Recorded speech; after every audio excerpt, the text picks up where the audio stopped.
তো দেখো বন্ধুরা, এখন সকালে টিফিনে আমি একটু লুচি বানিয়ে নিচ্ছি, কারণ কিছুদিন ধরে খানিকটা ময়দা ছিল, ভাবলাম আজকে একটু লুচি বানিয়ে নিই। তো লুচি আমার ছেলে মেয়ে ভীষণ ভালোবাসে, আমিও ভালোবাসি। তো দেখো বন্ধুরা, কেমন লুচিগুলো হচ্ছে, কোনোটা ফুলছে কোনোটা ফুলছে না, সবগুলোই যে ফুলছে বলবো না। তো মোটামুটি ভালো হচ্ছে। গুড মর্নিং বন্ধুরা, মিনু ইজি অ্যান্ড সিম্পল লাইফস্টাইলে তোমাদেরকে স্বাগত। আশা করি তোমরা সবাই ভালো আছো, সুস্থ আছো, এবং আমিও ভালো আছি, সুস্থ আছি। তো এখন বাজে 10টা, সকাল 10টা। তো এখন থেকে আমি আমার ব্লগটা স্টার্ট করছি। তোমরা তো দেখতেই পেলে আমি লুচি ভাজছিলাম। তো সকালবেলা মনে হলো, অনেক দিনের একটু ময়দা ছিল, সকালে মনে হলো একটু লুচি ভেজে নিই। তো সকালের কিছু কাজকর্ম সেরে চলে গেছিলাম বাবা টিফিন বানাতে। বাবা টিফিনটা করে নিয়ে তারপরে লুচি ভাজতে চলে গেছিলাম। আগে আলু ভেজে নিয়েছিলাম, তো আলু ভেজে নিয়ে লুচি ভেজে নিলাম। তো লুচি ভাজতে ভাজতে আমার ছেলে মেয়ে নিয়ে খেয়ে নিয়েছে, কারণ মেয়ের পরীক্ষা দিতে যাবে। 10:10 হয়ে গেছে, এখন পরীক্ষা দিতে যাবে। তো ও খেয়ে নিয়েছে, আর ওর থালায় দেখো আমি নিয়ে নিয়েছি লুচি আর আলু ভাজা, আর আমার বরকেও দিয়ে দিয়েছি। বাবা মনে হচ্ছে একটু কাজে গেছে, এখনো আসেনি, আসলে বাবা টিফিনটাও দিয়ে দেবো। তো বন্ধুরা, তোমরা সবাই দেখতে থাকো। আমি এখন খেয়ে নিয়ে স্নান সেরে চলে যাবো পুজো দিতে। পুজো টুজো দিয়ে রান্না করতে চলে যাবো। বাবা আজকে ডিম নিয়ে এসছে, আজকে মাছ আনেনি। আসলে মাছ আমাদের কেউ সেরকম খেতে চায় না, তার জন্য ডিম এনেছে। তো ডিমের ঝোল করব, আর আর কি রান্না করা যায় দেখি। তো চলো বন্ধুরা, তোমরা দেখতে থাকো। আমি এরপরে স্নান সেরে পুজো দিয়ে রান্না করতে চলে যাবো। তো দেখো বন্ধুরা, আমি এখন ডিম সেদ্ধ আর আলু আর ডিম সেদ্ধ বসিয়ে দিয়েছি। স্নান টান করে পুজো দিয়ে চলে এলাম, আর এখন বাজে 11:30। তো এখানে ভাত বসিয়ে দিয়েছি এক পাশে, আর এক পাশে ডিম আলু সেদ্ধ বসিয়ে দিয়েছি। ডিম আলু আর পেঁপে আছে ওর মধ্যে, বাবা পেঁপে দিয়ে খায়, আলু খায় না, তার জন্য।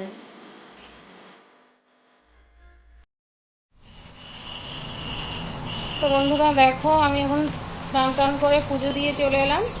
আর পুজোটা তোমাদেরকে দেখাতে পারলাম না, কারণ ঠাকুর ঘরটা খুব অন্ধকার ছিল। মানে লাইট জ্বালানো সত্ত্বেও ঠাকুর ঘরটা একটু অন্ধকার ছিল, আর পুজোটা তার জন্য দেখাতে পারিনি। আর বৃষ্টি এসেছিল, মেঘটা কালো করে বৃষ্টি এসেছিল, তো পুজোটা দেখাতে পারিনি। তো এখন পুজো দিয়ে চলে এলাম, চুলটা আঁচড়ে নিয়ে এখন তোমাদের সামনে একটু বসলাম। আর ভাত বসিয়ে দিয়েছি, ডিম আলু সেদ্ধ বসিয়ে দিয়েছি, ডিমের ঝোল করব বলেছিলাম। তো ভাত বসিয়ে দিয়েছি এক পাশে, আর এক পাশে ডিম আলু সেদ্ধ বসিয়ে দিয়ে এসেছি। সবজি টবজি সব কেটে রেডি করা আছে, ডিম আলুটা সেদ্ধ হয়ে গেলে এবারে রান্না বসিয়ে দেবো। তো বন্ধুরা, তোমাদেরকে সকালে বলেছিলাম যে আমি সকালের কিছু কাজকর্ম সেরে আর তারপরে চলে গেছিলাম টিফিন বানাতে। বাবা টিফিন করলাম, আর আমি লুচি বানাতে চলে গেছিলাম, আলু ভাজলাম, লুচি বানাচ্ছিলাম বলেছিলাম না। তো ওটার ব্যাপারে একটা কথা এখানে বলবো, মানে ওখানে তখন বলা হয়নি। তো বন্ধুরা, তোমরা যারা আমার বোনেরা দিদিভাইরা আছো, তারা যারা বিবাহিত আর কি, তারা চেষ্টা করবে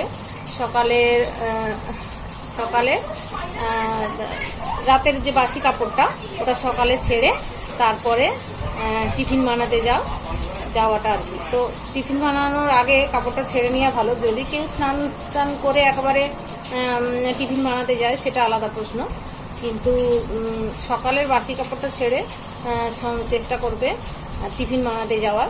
চা হোক বা টিফিন বানানো হোক, তো মানে রাতের বাসি কাপড়ে গ্যাস না ধরাই ভালো। গ্যাস মানে ওটা উনুন, মাটির উনুন বলো আর এমনি গ্যাস বলো, ওটা উনুনই হয়। আর উনুন মানে ব্রহ্মা দেবতা। তোমরা দেখেছো নিশ্চয়ই, কোনো অকেশানে, কোনো বিয়ে বাড়িতে, কোনো তোমার অন্নপ্রাশন বলো, পুজো বাড়িতে উনুনে রান্না করার আগে উনুনটাকে পুজো করে নেয়। তো উনুন হলো, উনুনে 3টে উঁচু উঁচু করা থাকে, তিন দিকে 3টে উঁচু উঁচু করা থাকে দেখবে। তো ওটা হচ্ছে ব্রহ্মা দেবতা। তো ওটাকে প্রণাম করে পুজো দিয়ে তারপরে রান্না শুরু করে। তো আমি ওটা করে থাকি, তো তোমরাও করবে বন্ধুরা, সকালের বাসি কাপড়টা ছেড়ে। আর তারপরে চা বানানো বলো, টিফিন বানানো বলো, ওটা করলে ভালো। তো বাসি কাপড়ে গ্যাস না ধরাই ভালো, বা বাসি কাপড়ে রান্নাঘরে না ঢোকাই ভালো। এগুলো তোমরা জানো নিশ্চয়ই, তাও আমি একটু বলে দিলাম। তো দেখো বন্ধুরা, এখন আমি ডিমের তরকারিটা করে নিচ্ছি। আর এপাশে দেখো শাক ভেজে নিয়েছি, লাল শাক ভেজে নিয়েছি। আর এখানে দেখো চিংড়ি মাছটা ফ্রিজে ছিল 2 দিন ধরে, তো জমে বরফ হয়ে গেছে একদম। ওটা ততক্ষণ হতে হতে, বরফটা গলতে গলতে ততক্ষণ আমি ডিমের তরকারিটা করে নেব। আর এই পাশে দেখো এই যে আলু বেগুন কেটে রেখেছি, ওটা উচ্ছে দিয়ে আর চিংড়ি মাছ দিয়ে তেতো মতো করবো। আর এই যে ডিমের তরকারিটা করে নিচ্ছি। তারপরে লাস্টে কড়াতে আমি তেতোটাই বসাবো, কারণ তেতোটা লাস্টে করা ভালো, নাহলে কড়াটা তেতো হয়ে যাবে, আবার ভালো করে ধুতে হবে।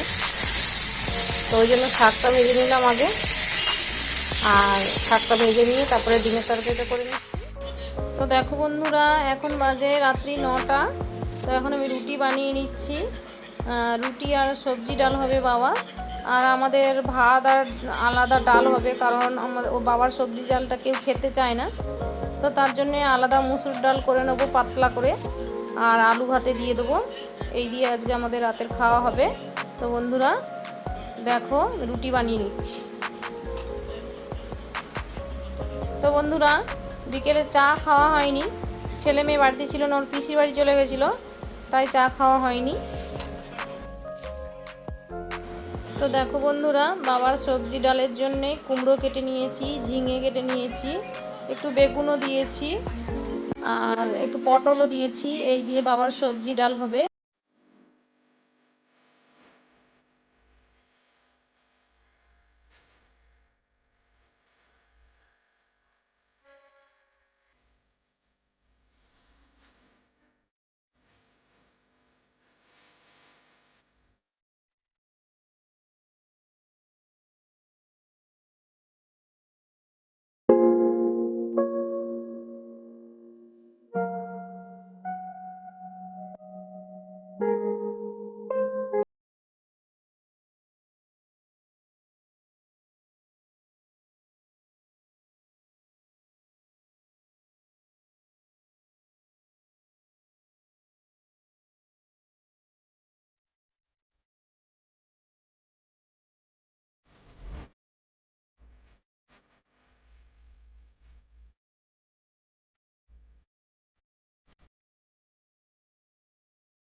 তো বন্ধুরা দেখো, এখন খাওয়া দাওয়া করে চলে এলাম।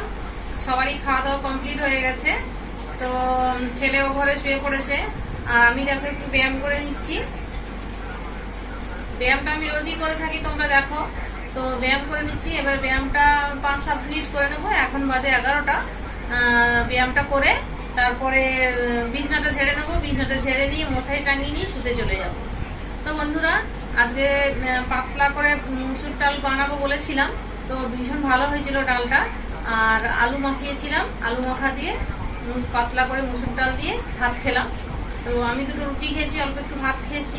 আর আমার ছেলে মেয়ে, আমার বর, ওরা ভাত খেয়েছে, বাবা তো রুটি খায় রোজ।